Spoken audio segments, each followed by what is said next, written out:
Hi, it's Monica with King's Titan Homestead, and here's one of those things that I had promised in a previous video.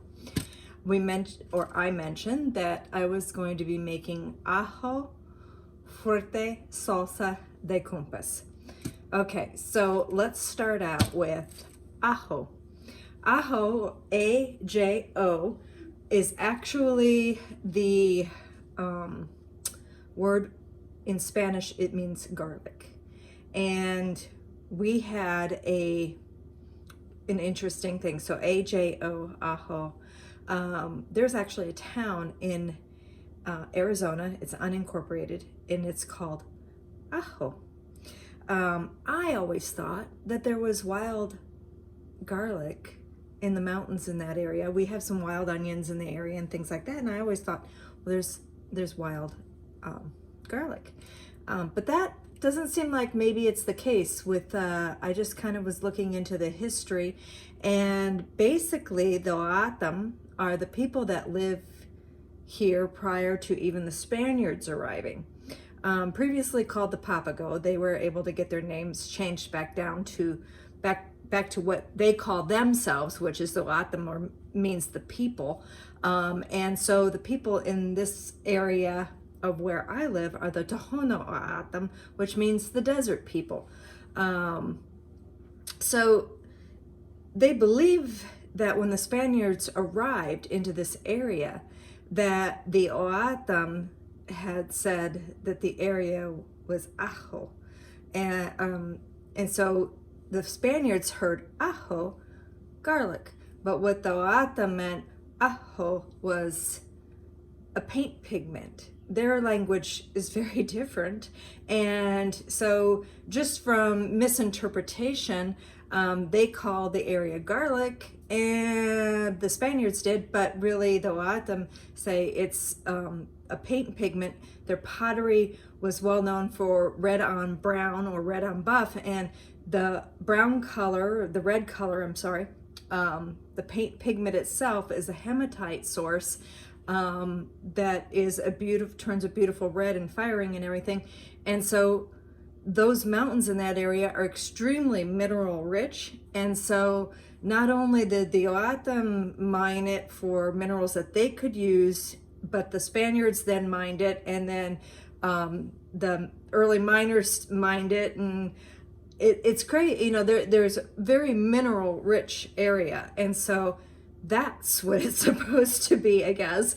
Ajo, mineral, paint pigment mineral, versus ajo, garlic. So there's your little tip of history here. But what I'm going to be talking about today with my ajo is garlic. And so we've got these really nice garlic cloves. And then, so ajo fuerte salsa de Cumpas. Fuerte. There you go. Del Fuerte. This is cheating, I know, but when I was, this is really neat because this is a great base. It's already got a bunch of seasonings inside of it. Probably need my glasses, but let's see if I can read what's in it before.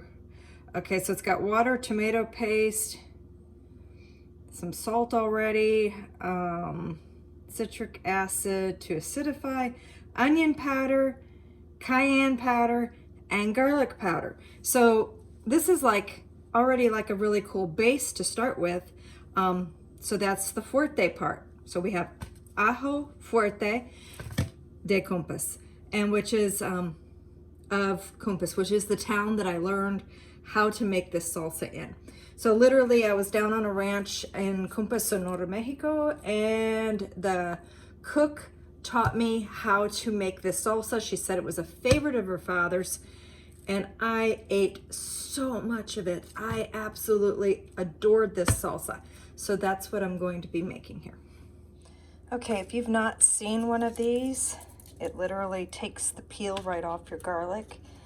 I'm trying to do this one-handed because I don't have any help today. So literally, you just roll it, and when it comes out, this just comes right off. Look at that. It is so simple. When you're doing a lot of garlic, it really comes in handy. So this one is from Pampered Chef, but I think I've seen them in multiple stores before.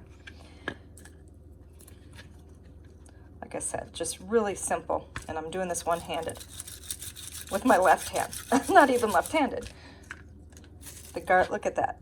It's already done. Fast. This is something else that I really like. This is for shredding garlic. I'm literally just making garlic slivers. And look at how easy this is. I just want nice thin pieces of garlic.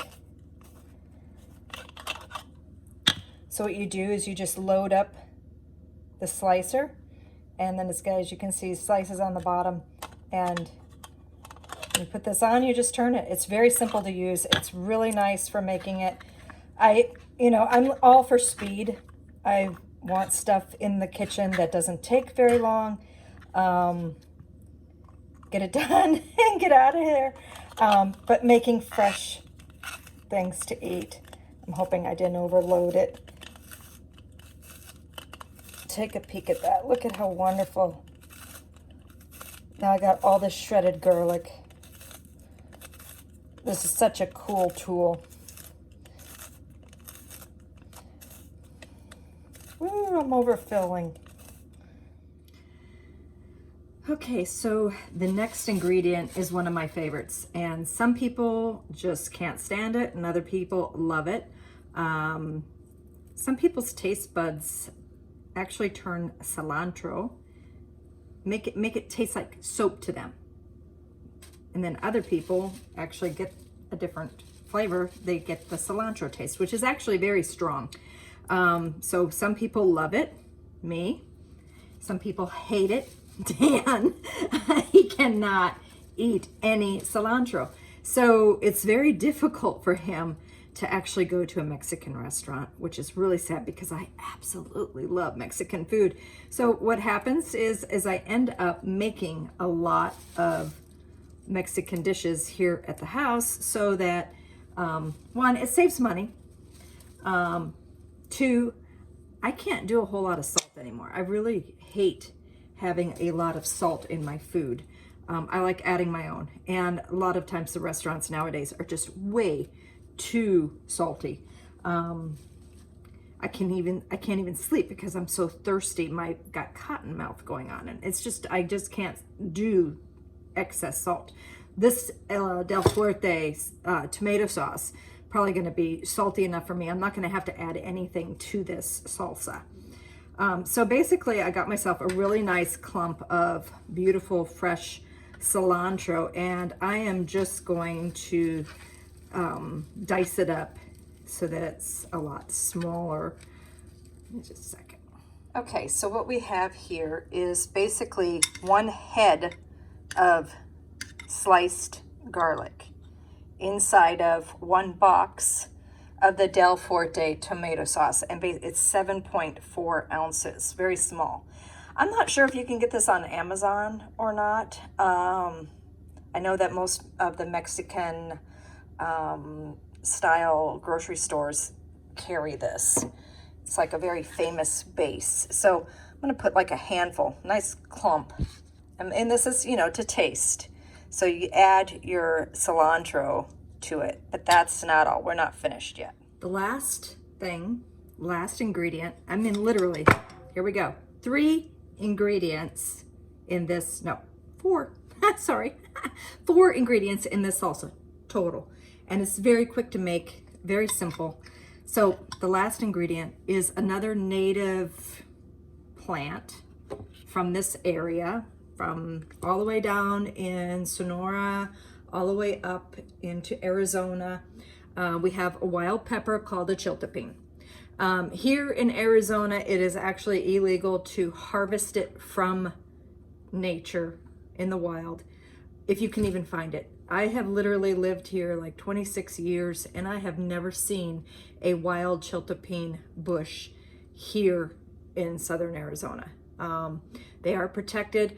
What's believed to have happened is they basically were harvested out. And in Mexico, they have just tons and tons of these pepper trees trees. I mean, I've met some of these peppers that are taller than me, and just beautiful, beautiful peppers growing wild underneath the mesquite trees down there.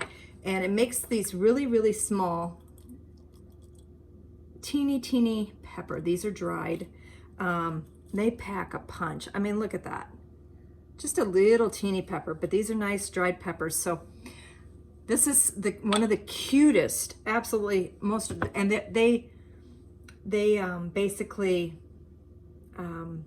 love their chiltepine so much that they make chiltepine crushers and sell them at all the grocery stores inside little huts and stuff like it's fabulous.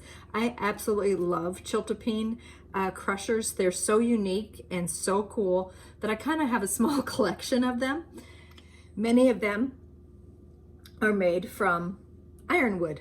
And so basically this is a saguaro cactus, and you put your little chiltepine in here, and you smash it with the pestle, and then you just dump it out into your food.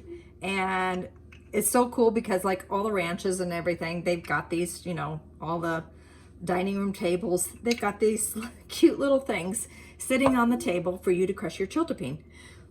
My most favorite one, and I've got all kinds, I got horse heads, I got chili shaped ones, I've got all kinds of really cute ones. But my favorite one was gifted to me from a friend. Check it out. It is a little wagon. You keep your chiltepines in this pot, and this is your crusher. So I'm gonna put the chiltepines in here, and when you crush it with the pestle, they actually just drop out this end. And look at how genius this is. It's just basically a washer with some mesh just nailed in there. I mean, like, these are so cool. I absolutely love these. So besides that, this is what we're doing. We're gonna put in, I'm gonna start with maybe 6 chiltepines. Put them in there. And here we go. We're just gonna crush them up.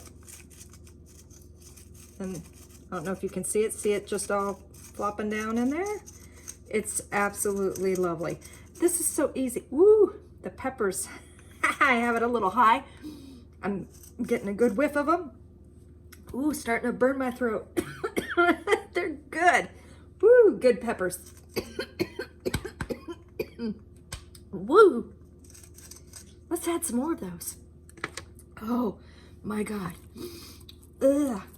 Good peppers. All right, so I'm gonna add maybe about 3 more. Chiltepines are hot. You don't want to overdo it. You won't be able to eat your salsa. I love hot salsa. This might not even be enough for me, but we'll add all those seeds because the seeds are the hot part. Yeah. All right, let's give this a try. Okay, so as you can see, just look at all that chiltepine in there too. Not a bad looking salsa, is it? Nice and thick. Ajo Fuerte Salsa de Cumpas. I really wanted to make some homemade chips to go with this, but I realized we had an open bag of chips from when we had a guest. So no homemade, just going to be regular store-bought chips. So let's see if it's like I remember.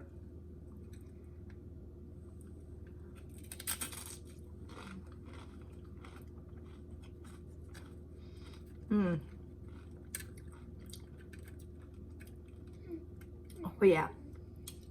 At first I thought, oh, I might need some more chiltepines, but it's there. They're getting me now. Oh, that's so good. Oh.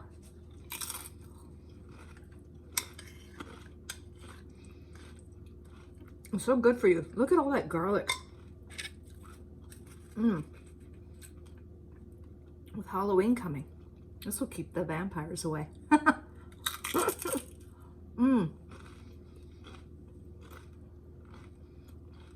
So easy to make. I'm gonna go enjoy this. This is actually my breakfast. Thank you all for watching. Don't forget to like and subscribe.